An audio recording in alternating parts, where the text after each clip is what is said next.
Bismillahirrahmanirrahim. Assalamualaikum dan very good morning to audience yang ada dalam seminar iTech 2020.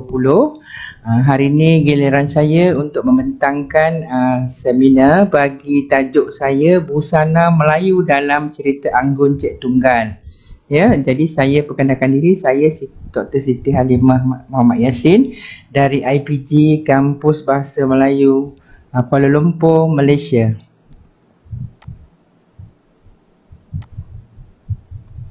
Okey, apa dia busana? Kalau dilihat busana ni, dia adalah berasal daripada bahasa Sanskrit yang membawa makna busana, B-H-U-S-A-N-A. Jadi busana dalam bahasa Sanskrit ni dia membawa maksud pakaian. Ya. Perbezaan busana dengan pakaian ni, pakaian ni adalah sesuatu yang lengkap, lagi indah buatannya, ya, dan dia dapat menampilkan sesuatu keindahan kepada pemakainya.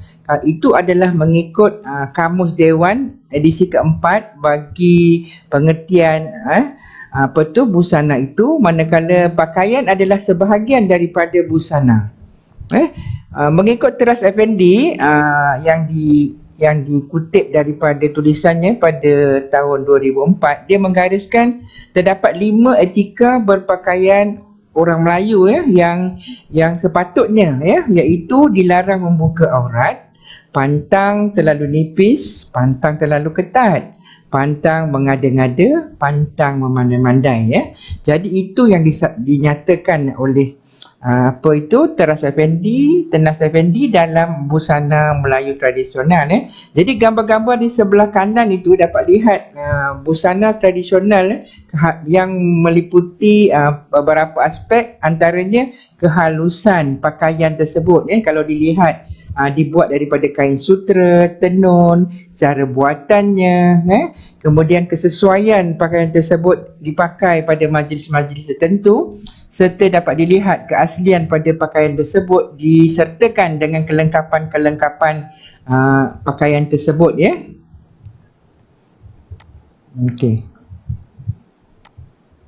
Okey, jadi tajuk kajian saya adalah berkaitan dengan busana Melayu tradisional ini dalam yang terdapat dalam hikayat Anggun Cik Tunggal. Ini adalah buku Anggun Cik Tunggal yang di dalamnya penuh dengan cerita-cerita Melayu dahulu yang kami fokuskan dalam kajian ini untuk melihat tentang busana tradisional Melayu pada zaman itu.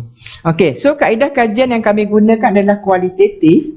Tapi kualitatif di sini kami fokus kepada dokumen analisis, iaitu menggunakan buku teks Anggun Cik Tunggal itu, dan kami kutip kata-kata yang melibatkan berkaitan dengan pakaian tradisional tadi, busana tadi, kemudian kami analisis secara bertema untuk melihat apakah tema-tema yang boleh dikatakan tentang busana Melayu tradisional tadi dalam Anggun Cik Tunggal.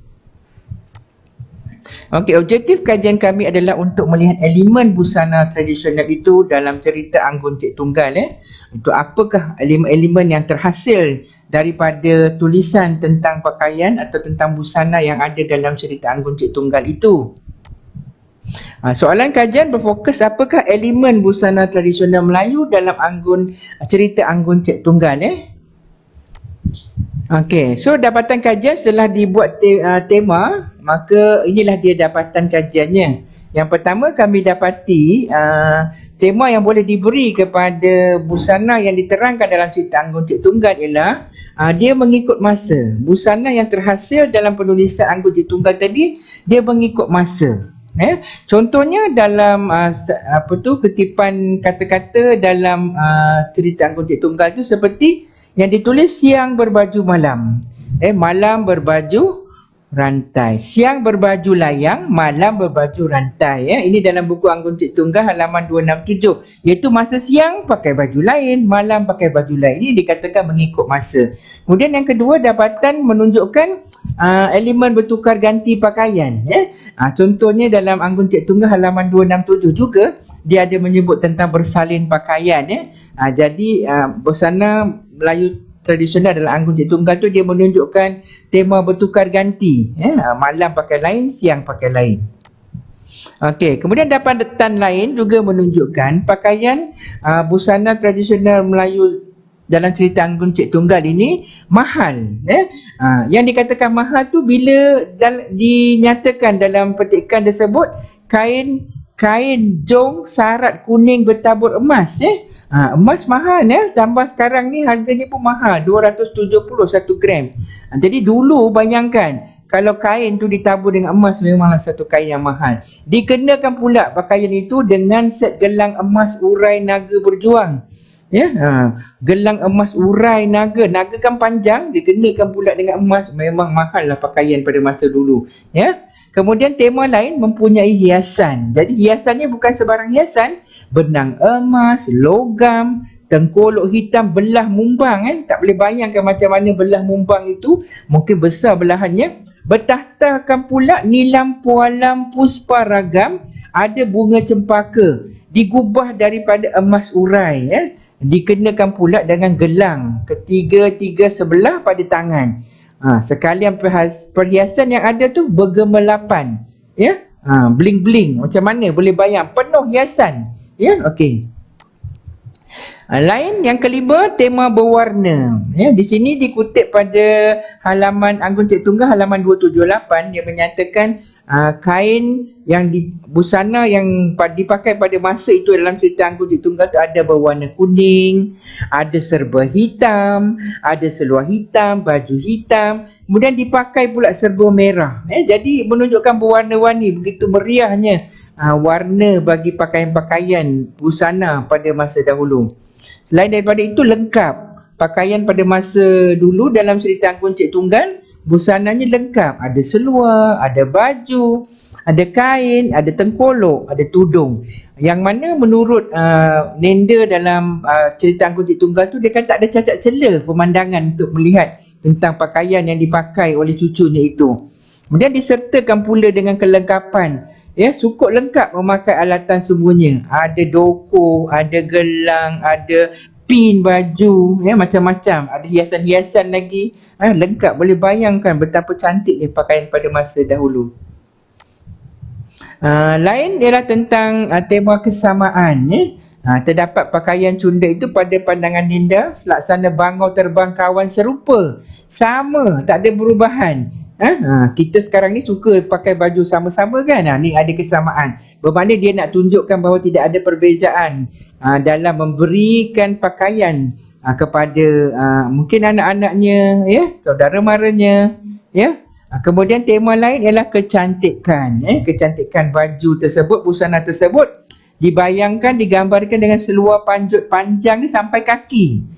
Tak ada sampai lutut ke sampai tumit, tak ada, dia sampai kaki. Kemudian beribu cermin di pinggang, bermakna dia punya kelipan, hiasan dia tu. Kemudian meratus cermin di kaki, menunjukkan sinaran baju tu bila pakai cantik. Dilengkapkan pula dengan baju tu intan yang dikarang, bukan sebarang letak, disusun, dikarang.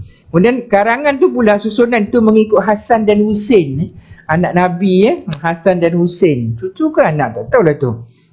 Kemudian ada kain cindai jantan panjang 9. Bukan senang nak dapat itu. Kecantikan itu ada 10 dengan rambu-rambunya.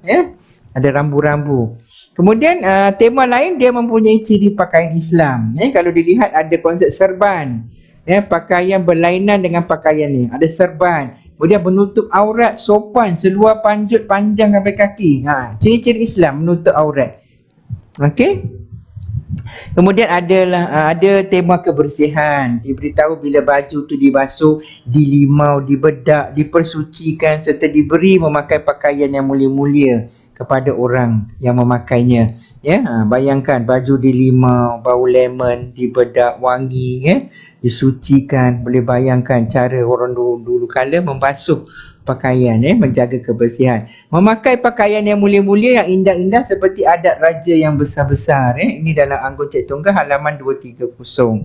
Ada juga tema kenegerian dalam busana tradisional Anggun Cik Tunggal ini. Dinyatakan kalau seluar Aceh tu, seluar dari Aceh 4 sekerap, baju daripada berbaju alang sayap layang-layang berikat pinggang, kain limau berbuatan Bali. negeri Aceh, negeri Bali, kemudian berkain Bugis Kembung, sebut pula Bugis ya di Sumatera, kemudian dalam perbuatan Mangkasar, jadi dikatakan campuran kenegerian itu menunjukkan lagi istimewanya busana Melayu tradisional dalam Anggun Cik Tunggal. Ini boleh dirujuk pada halaman tadi ya. Okey, kemudian tema adat peperangan ya, dia menceritakan tentang busana tradisional tadi, sebab tu mengenakan pakaian tersebut dia lengkap dengan alat peperangan zaman dahulu kala. Ya, contohnya tadi tu bukan saja seluar tu panjang di kaki, beribu cermin di pinggang, beratus cermin di kaki. Itu mungkin senjata-senjata yang berkilat, yang mahal, yang diletakkan pada pakaian ketika nak pergi berperang. Kemudian dengan tema kesaktian, baju pun macam ada kesaktian, ada unsur-unsur mistik contohnya saktinya dari segi baju tersebut bila berjalan bersama tuannya, dia berbunyi berkertak bunyi kunci. Macam dia boleh menarik perhatian. Kemudian berkertip bunyi tudung pun boleh berbunyi. Kalau kita berbunyi seluar dan tudung hantu kot kan. Tapi dulu menunjukkan cantik cantik dahulu tak sama dengan cantik sekarang, berbeza. Kemudian tema mahal, mahal. Yalah, kalau dah ada barang-barang hiasan emas mestilah mahal buatannya itu mungkin dengan kesaktian yang ada, disertakan dengan gelang emas, urat, semua yang bahan-bahan yang berharga Selain daripada tu, tema mempunyai hiasan. Kain tenun tadi, hiasan dia benang emas, ditabur dengan pancar logam. Logam buka baju, bukan sebarang logam ni Ni logam berpancar. Tak tahu macam mana rupa logam berpancar, boleh bayang, mesti cantik. Diselepangkan kepada bahunya tengkolok hitam, belah mumbang, bertatah nilam pualam tadi, pusparagam. Tajuk yang bertatah nilam tadi tu tajuknya Malai. Malai ni macam lembutan Bersuntingkan bunga cempaka digubah daripada emas, dikenakan gelang. Itu menunjukkan mempunyai hiasan lah. Baju sekarang pun ada hiasan, tapi setakat manik manik, kemudian apa yang ditampal-tampal, batu-batu ditampal dengan gam dia tak ada keasliannya. Okey, jadi boleh kita rumuskan dalam busana tradisional dalam cerita Anggun Cik Tunggal ni, busana tradisional dulu dia mempunyai ketelitian. Orang Melayu dahulu masa nak membuat busana tersebut, dia teliti, dia masukkan unsur itu bagi menunjukkan kecantikan. Jadi ketelitian itu yang dilihat sangat baguslah, sangat seni. Kemudian cara pakaian zaman dulu tu kita lihat lebih rumit. Kalau dilihat dengan lepas pakai itu, siangnya, malamnya, kemudian perangnya, kemudian dengan kesaktiannya, dengan gantung emas, nampak rumit berbanding dengan sekarang yang kita nampak pemakaian lebih ringkas dan boleh disesuaikan dengan cuaca, dengan suasana, dengan majlis. Kemudian elemen utama pada busana tradisional Melayu dulu dalam cerita Anggun Cik Tunggal ni, dia menutup aurat dan sopan. Itu yang sangat-sangat diutamakan oleh masyarakat Melayu dahulu. Tapi kini banyak diubah suai dengan menunjukkan bentuk tubuh badan, ramping apa semua tu ketat, dan diubah suai banyak dengan fashion-fashion yang kalau dulu kebaya dah jadi kebarung. Jadi itu yang tidak ada, yang berbezalah dengan busana-busana dalam cerita Anggun Cik Tunggal. Jadi itu saja dapatan yang boleh kami tunjukkan daripada kajian kami buat masa ini.